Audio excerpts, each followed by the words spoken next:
grand ballroom was filled with warm light, golden drapes, and the soft murmur of clinking glasses. Margaret Ellison, Maggie to most who loved her, stood near the center of it all, dressed in a navy blue silk dress with pearls that once belonged to her mother. The floral arrangements were hydrangeas, just like she had at her desk every spring. This was her night, her retirement party, a celebration of 35 long years at Dovetail Medical Systems. She should have been beaming. Instead, something inside her felt strangely hollow. She glanced around the room and saw faces she'd known for decades. Colleagues, neighbors, a few old friends. Even her son Daniel had flown in from Arizona with his new girlfriend, but it was the sight of her husband, Greg, across the room that made her fingers stiffen around her champagne flute. He wasn't standing beside her like she expected.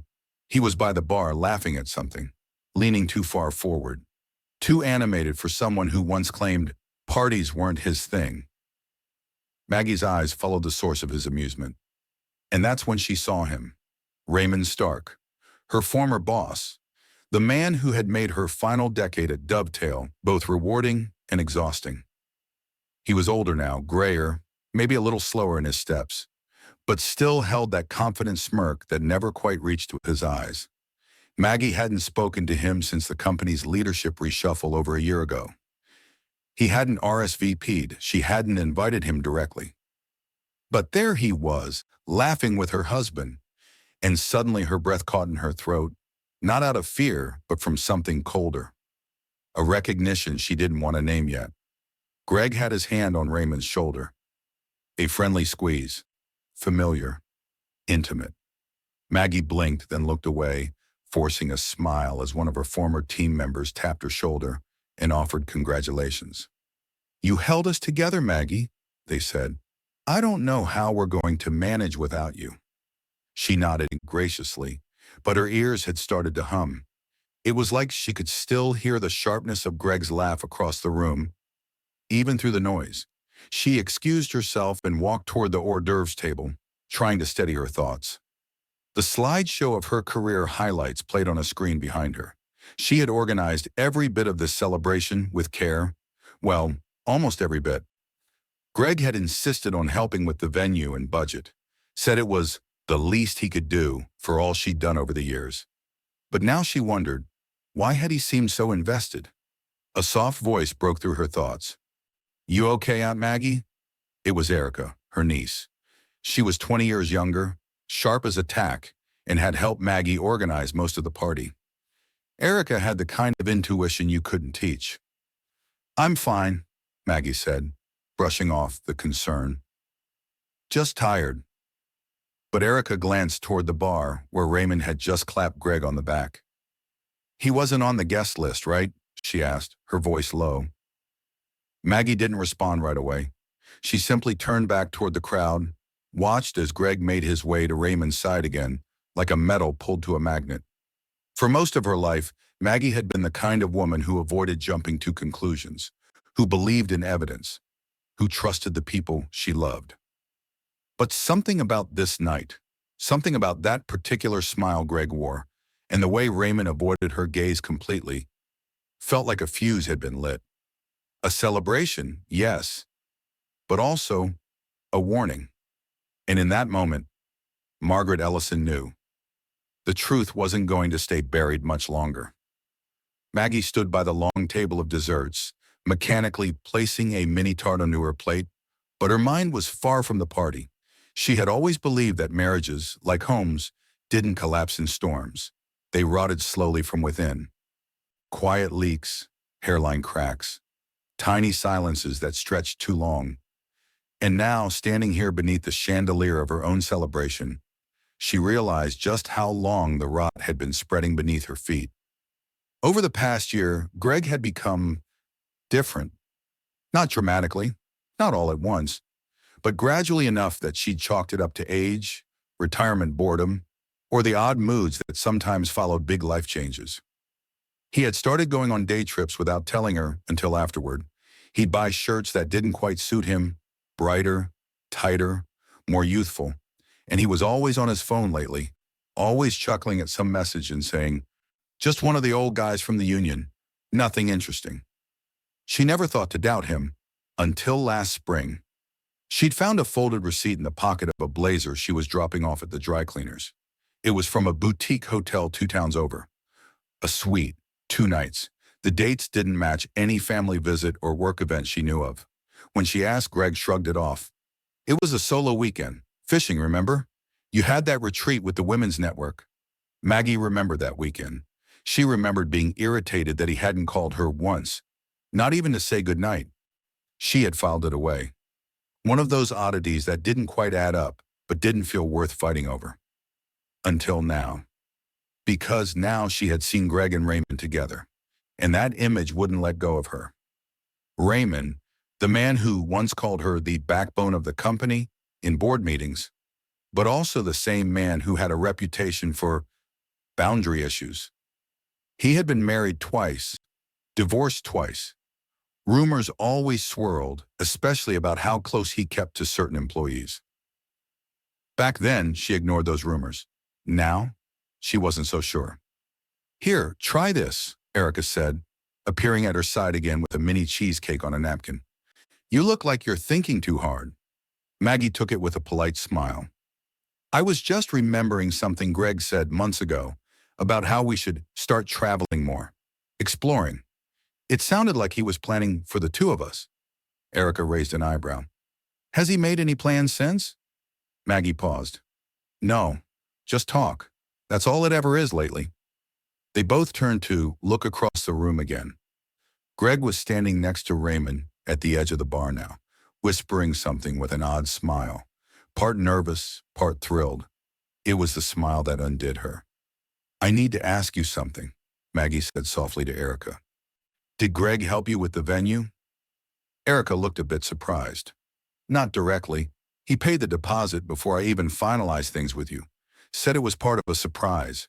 He also insisted on this particular hotel, even though it was over budget. A chill swept through Maggie's spine. He picked the hotel? Yes. He said it had sentimental value, Erica replied, lowering her voice. Why? But Maggie didn't answer. Instead, she walked to the large window that overlooked the garden, her eyes fixed on the reflection of the room behind her. Greg was pouring Raymond a drink now, his back turned. What did they talk about when she wasn't around? How long had they been? Whatever this was? She clenched her fists. She wasn't ready to accuse. Not yet. But she was done pretending everything was fine. Greg may have thought he was clever. Raymond might have assumed she'd never notice. But Margaret Ellison had built a career by catching the details everyone else missed. And tonight, she was starting to connect them. The music pulsed low beneath the hum of voices and clinking glasses, but Maggie's ears had gone sharp, filtering through the noise, catching every note of deception. She found herself standing beside the refreshment table again, but this time her plate was empty. Her appetite had dissolved the moment Erica told her Greg picked the venue weeks before she even mentioned retiring. Weeks before, not days, not after her announcement. Weeks. A thought took root. He knew before I told him. He had this plan for a while, just not for me. That's when Erica reappeared at her side, her brow furrowed, cheeks flushed from rushing across the venue. Aunt Maggie, she whispered, pulling her slightly aside.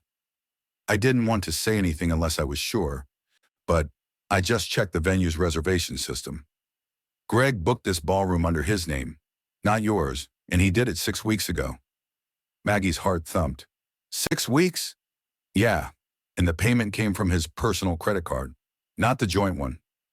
Maggie's lips parted, but no words came out. A buzzing began in her ears, subtle but steady. She blinked at Erica. What date exactly? Erica showed her the receipt email on her phone. It was the week after Maggie had caught Greg returning late from what he claimed was a lunch with an old friend. A lunch that took 5 hours. A lunch he never named. Maggie's voice was calm but low. Thank you, sweetheart. Keep this between us, please. Erica gave a subtle nod. Are you okay? Maggie forced a small smile. No, but I will be. She stepped away, finding refuge in the hotel's side corridor, where the noise faded into a soft murmur. Pulling her own phone from her clutch, Maggie opened the photo album, scrolling through screenshots she had started capturing out of habit. There was a photo she saved months ago, sent accidentally by Joanne, her old colleague. It was meant to be a picture of a catered event Joanne had attended, but in the background, barely visible, was Raymond and Greg, together, entering a hotel. That same hotel. At the time, Maggie had brushed it off. Maybe they bumped into each other. Maybe it was nothing. Now her fingers trembled as she zoomed in. The timestamp aligned with the same weekend Greg claimed he was checking in on an old friend recovering from surgery. Another lie. Joanne's message popped up again as if summoned by fate. Didn't know your husband was pals with Stark, huh? Small world. Maggie replied with a single line. No. What else do you remember from that day? Joanne responded almost immediately. They look pretty close. I thought maybe he was consulting Raymond about a business idea, but honestly, it felt odd, like they didn't want to be seen. I remember Raymond checked them in while Greg stayed behind the column. Why? Maggie didn't answer. Her fingers hovered over the screen. For a moment, her reflection stared back at her from the black frame of the phone, a woman once considered steady, stable, the anchor of her family. Now a woman teetering on the edge of revelation. Behind her, the music shifted to a slower tempo. Someone had dimmed the lights inside the ballroom. The party was heading into its final stretch, where speeches and tributes would begin. She had maybe an hour, maybe less, before Greg would be center stage with a toast, probably ready to play the doting husband in front of everyone who mattered. Maggie glanced up and saw herself in a wall mirror at the end of the corridor. She adjusted her neckline, fixed her hair, and looked herself directly in the eyes. No tears, no shaking. She had weathered harder storms than this, but tonight wasn't about surviving. It was about truth, and maybe a little reckoning. Maggie re-entered the ballroom with her head high and her steps deliberate. The warm tones of the chandeliers seemed harsher now, like spotlights shining down on a stage she never asked to perform on. She scanned the room, and in that instant, her expression hardened. Raymond was gone. No longer chatting at the bar, no longer laughing beside Greg. And Greg, he was standing near the head table, sipping from a glass of red wine, talking to a small group of coworkers. His smile was effortless, too effortless. When he spotted Maggie, he raised his glass slightly and winked. The gesture landed like a punch to the chest. Erica returned to her side, a hesitant calm in her voice. Do you want me to say something? I'll make up an excuse to end this early. Maggie shook her head. No, we're not ending anything early. Not yet. She glanced toward the DJ setting up the microphone stand near the front of the room. The tribute speeches were about to begin. She tapped Erica's wrist. I need a favor. Anything. I need your help setting up a new slideshow, not the one we planned. Erica looked confused for a moment, then saw the steel in her aunt's expression.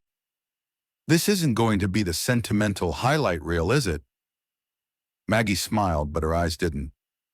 No, it's going to be the truth. I'll get Daniel to help, Erica said. You'll need someone he won't question. No, Maggie said firmly. Not Daniel. Not yet. Let him stay out of this for as long as possible. She opened her phone and began pulling together everything. Every screenshot, email, the hotel receipt Erica sent, the photo Joanne had messaged her, even an old email Greg had forwarded months ago from Raymond's account. It had the subject line, Private itinerary don't share with Maggie. At the time, Greg said it was for a surprise cruise she never received. She remembered feeling disappointed, then foolish. Now she understood why. Make sure these photos and files are in the correct order, Maggie said, handing Erica the phone. Overlay them with silence. I want them to speak for themselves. Erica took the phone without hesitation and disappeared behind the stage area to speak to the DJ. Maggie, meanwhile, slowly made her way through the room. Not as a host, not as the woman being celebrated, but as someone preparing to stand trial and deliver the verdict. She passed by table after table of smiling guests. Some held glasses of champagne, others looked at her with admiration, toasting her career and kindness. So many of them had no idea what was unraveling behind the scenes. But Joanne did. She stood near the dessert table and met Maggie's eyes with a solemn nod, then quietly slipped something into her hand, a folded piece of paper. Maggie opened it beneath the cover of her shawl. It was a printed screenshot, a social media post from an old mutual friend, a blurry picture taken weeks ago, Greg and Raymond sitting side by side at a wine bar. Captioned, "Caught up with two of my favorite gents. Double trouble, still going strong." Maggie tucked it into her clutch without flinching. Then across the room, she saw Greg looking at his watch. It was time. She walked to the table reserved for the family speech, where she was meant to sit while Greg and Daniel shared their toasts. But instead of taking her seat, Maggie leaned toward the microphone as the DJ handed it off. Greg noticed and frowned. "Wait, honey, wasn't I going to?" She raised a hand gently, silencing him. "Before we begin the tributes," Maggie said, her voice smooth but cutting through the noise like a blade, "I'd like to share a few memories of my own. Some recent ones." The guest turned to face her, smiling expectantly. Greg took a cautious step forward. "Maggie, we talked about—" She didn't look at him. Instead, she gave Erica a single nod. The lights dimmed, and the screen flickered to life. The ballroom fell into a hush as the slideshow flickered to life. At first, a soft instrumental track played, subtle piano keys, warm and nostalgic, the kind of melody guests expected from a retirement montage. But there were no baby photos, no images of Margaret with office awards or holiday parties. Instead, the screen displayed a grainy photo of Greg and Raymond walking side by side into the Grand Haven Hotel. A murmur rippled across the room. Maggie stood at the microphone, her face still, her voice clear. "You all know me as the woman who spent 35 years building a career and a reputation based on loyalty, discipline, and truth. Tonight, I was supposed to be celebrated for those things. But as I looked around this room earlier, I realized not everyone here values truth the way I do." The screen changed, another image, this one clearer. Greg seated across from Raymond at an outdoor cafe, their heads bowed together, a hand on an arm. Intimate, familiar. "I wasn't going to say anything tonight," she continued. "I thought I could just let the evening pass, pretend, but I don't want to retire into silence. And I don't want to walk into this next phase of life carrying someone else's lies." Gasps broke out as the next image appeared. A hotel receipt, the same venue they were standing in now, booked by Greg 6 weeks earlier, paid in full by his private card. No mention of Maggie. Greg took a step forward. "Maggie, that's enough. We can talk about this." She turned slowly, her voice calm but icy. "Did you think I'd never notice, Greg? Or that I wouldn't care? That you could walk through this room full of people who love me and parade him around like a guest of honor?" More whispers swirled. Eyes darted between Maggie and Greg, then to the screen again, now displaying a screenshot of an email forwarded from Raymond to Greg, marked confidential. Greg's face turned pale. Daniel stood frozen a few tables back, his hand half raised, confused and alarmed. "Mom, what is this?" But Maggie's eyes were locked on Greg. "You could have left me," she said softly. "You could have told me the truth, ugly as it was. But instead, you sat at my table, drank from my glass, and watched me plan my own celebration while you planned whatever this was." The screen paused. One last image remained. The social media photo Joanne had printed, showing Greg and Raymond, smiling, arms resting on each other's chairs. The caption, "Double trouble, still going strong." Then the screen went black. Used no music, no applause. Only silence. Greg's hands trembled slightly as he tried to speak. "Maggie, it wasn't what you think. Raymond and I were just—" "Don't," she said firmly. "Don't insult me further." Raymond, now visible at the edge of the crowd, took a sharp step back as the room turned toward him. He had slinked in from the patio unnoticed, but now stood like a man caught under a floodlight. Someone whispered, "Is this real?" Maggie nodded once. "It's real, and it's been happening for a lot longer than I wanted to believe." She scanned the room, meeting the eyes of those who had known her, supported her. Her co-workers, her son, her niece. "This wasn't the retirement I envisioned," she said, "but it's the truth, and truth is freedom. So consider this my first act as a free woman." Greg stood stunned, eyes darting for an exit, but it was Raymond who turned first, muttering something under his breath and slipping out the back without a single goodbye. Greg remained, as if frozen in place, alone. Maggie turned from the mic, collected her clutch, and walked off the stage without another word. As she passed Daniel, she squeezed his shoulder gently. He didn't move, only stared after her, struggling to process the rubble she'd just dropped on the perfect stage. But Maggie didn't look back. The applause didn't come. Because sometimes truth doesn't need applause. It only needs silence loud enough to make betrayal echo. For a full minute, no one in the ballroom moved. Wine glasses hung midair, hands frozen, forks hovered above plates. A guest near the back accidentally dropped her napkin, but even that small sound felt too loud. Greg remained planted by the table, his jaw slack, the color draining from his face. Across the room, Raymond had disappeared entirely, vanished like smoke into the night, not even waiting for an explanation or offering an excuse. The lights slowly returned to their regular warmth, but nothing else felt the same. Maggie didn't return to her seat.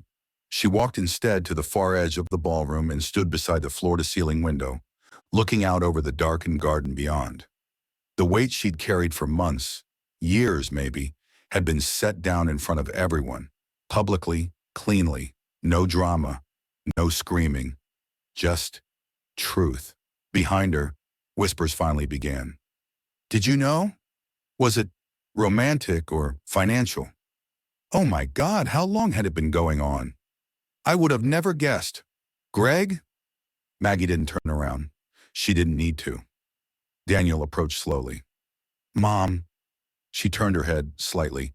Her expression was gentle but unreadable. "I didn't tell you because I didn't want you to choose between us. This isn't your burden." Daniel started, but paused. "I didn't see this coming. At all." "I did," she replied quietly, "just not soon enough." He looked like he wanted to say more, ask questions, maybe offer comfort. But Maggie stepped forward and wrapped her arms around him, briefly, purposefully. Then she stepped back, smoothed the crease in her dress, and looked him in the eye. "I'm okay," she said. Daniel blinked, unsure if he believed her. But then again, Maggie had always been the one to stay calm during hurricanes. Meanwhile, Greg had slumped into one of the chairs at their table, his shoulders hunched forward. One of Maggie's co-workers, a kind-faced woman in her 60s named Pamela, quietly moved away from him after catching his eye. Even the people who once adored him couldn't look at him now. Joanne made her way to Maggie next. She didn't say anything, just stood beside her.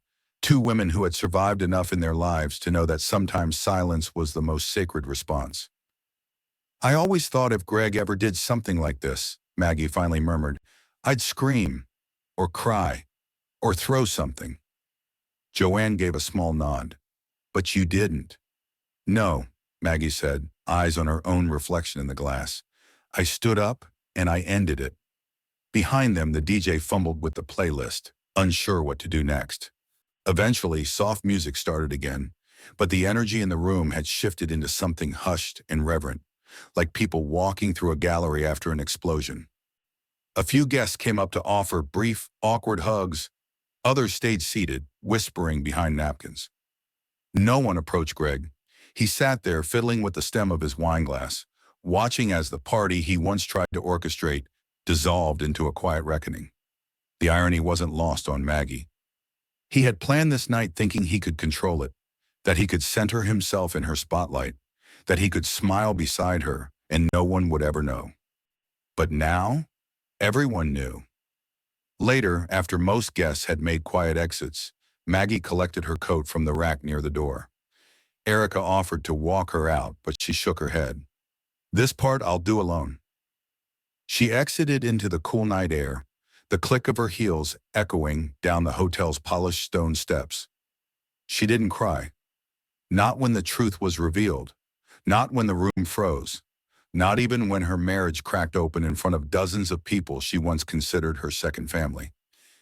Because some heartbreaks don't steal your voice. They give it back. 2 weeks passed. Not a single call came from Greg in the first 3 days. Not an apology, not a denial, not even a question. Then on the fourth morning, a single message appeared on Maggie's phone. "Can we talk? I think we owe it to 40 years. She didn't reply.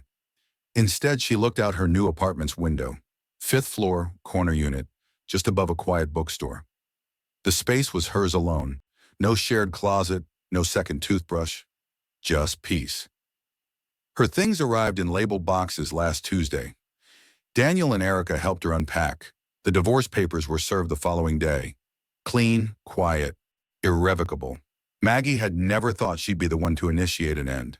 She believed in vows, in building something steady year after year. But now she realized sometimes women like her didn't leave because they stopped loving.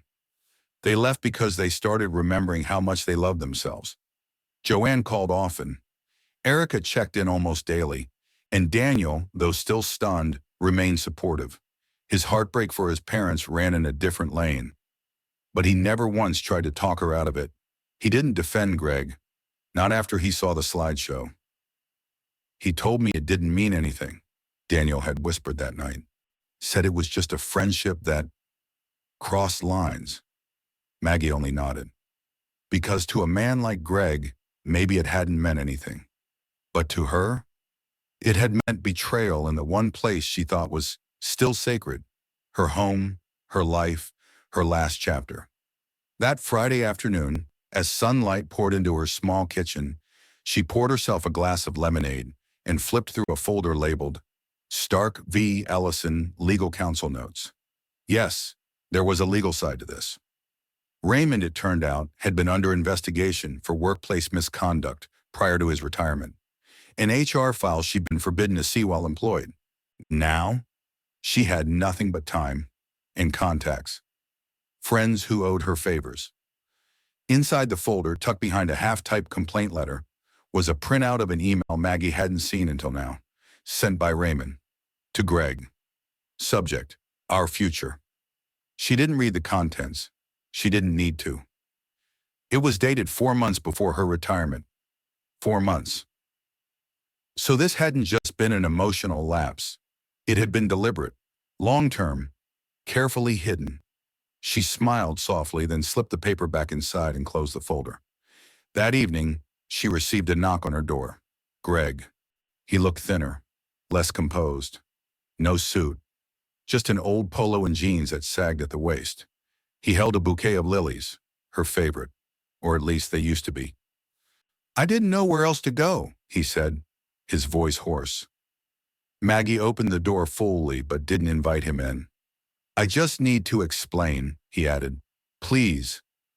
She studied him for a long moment. "There's nothing left to explain." He looked past her into the apartment. At the small table, the books stacked on the counter, the soft cardigan draped over a chair. A life now arranged without him. "Was it all really worth it?" she asked. Greg swallowed. "It just happened. I didn't mean—" "Stop," she said, her voice firm. "You meant every lie you told, every cover-up, every silent nod across a hotel lobby." Greg's eyes welled up. "I was scared, Maggie. Scared we were getting old. Scared we were fading." Her voice softened, but only slightly. "So instead of holding my hand, you reached for someone else's." He nodded slowly, ashamed. "I'm not angry anymore," she said, "but I'm done." She stepped back, just enough to close the door. "I hope you find whatever you were looking for." And then, without ceremony or cruelty, she shut the door. The lock clicked, firm, final. Inside, Maggie returned to her cup of tea, letting the evening settle around her like a soft quilt. She had lost a marriage, yes, but she had gained something far more valuable, a life, with no one left to lie to her. A month later, on the morning of her 64th birthday, Maggie awoke not to flowers or a card from Greg, but to the sunlight spilling across her hardwood floor and the sound of birds nesting outside her window. It was quiet, still, entirely hers. The divorce had finalized 3 days earlier. No appeals, no arguments. Greg signed every paper without a fight, perhaps out of guilt or exhaustion, or simply because he knew there was no return. Maggie had walked away not only with peace of mind, but also the home they once shared, half his pension, and full control of her own retirement account. He had tried to suggest splitting the assets down to the car and the furniture. She had smiled and told her lawyer, "I only want what I earned and what he never respected." And she got it. The first thing she did was sell the house. Too many echoes, too many shadows clinging to the walls. The check cleared within 2 weeks, and with it, she bought something she never imagined she would. A small lakeside cabin in Vermont. Modest. 2 bedrooms, enough space for guests but not too much to clean. A fireplace, a writing nook, a garden she could finally tend to without distractions. The first time she stepped onto the porch, she felt the muscles in her back release for the first time in years. No more waiting, no more wondering. Just air and trees and the quiet promise of starting over. Erica and Joanne visited often. They brought flowers, warm pastries, laughter, and Daniel, still processing his own wounds, called her more regularly than he ever had before. "I didn't realize how much you carried, Mom," he said during one call. "How long you were holding it in." "I didn't either," she replied, "until I stopped." One afternoon, while unpacking a box labeled Office Keepsakes, she found an old brass plaque from her desk. It read, "Integrity is doing the right thing, even when no one is watching." She ran her fingers across the letters. Greg used to tease her about it. Now it felt like the motto of her resurrection. Later that week, as she sat on the porch watching the sun set over the lake, a familiar car pulled into the gravel drive. Greg. He stepped out slowly, carrying a manila envelope and a faded photo from their honeymoon. He looked older than she remembered, tired in a way guilt carved deep into the face. "I won't stay," he said, walking up the steps. I wanted to return this." He handed her the photo in the envelope, filled with apology letters he'd written but never sent. She looked at them, then at him. "I'm not angry anymore," she said gently. Greg's voice cracked. "I know. That's what makes it worse." She didn't reply. As he turned to leave, he paused. "He left me, Raymond, right after, said the pressure wasn't worth it. Guess I was just the phase this time." Maggie nodded slowly as if she'd already assumed. "I hope you heal," she said.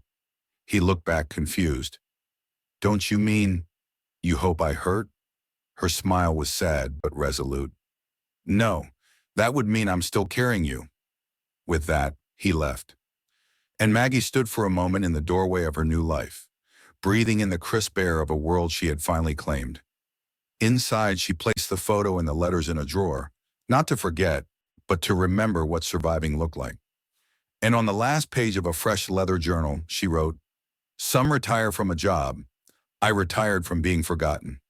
And now I begin again, not bitter, not broken, but free.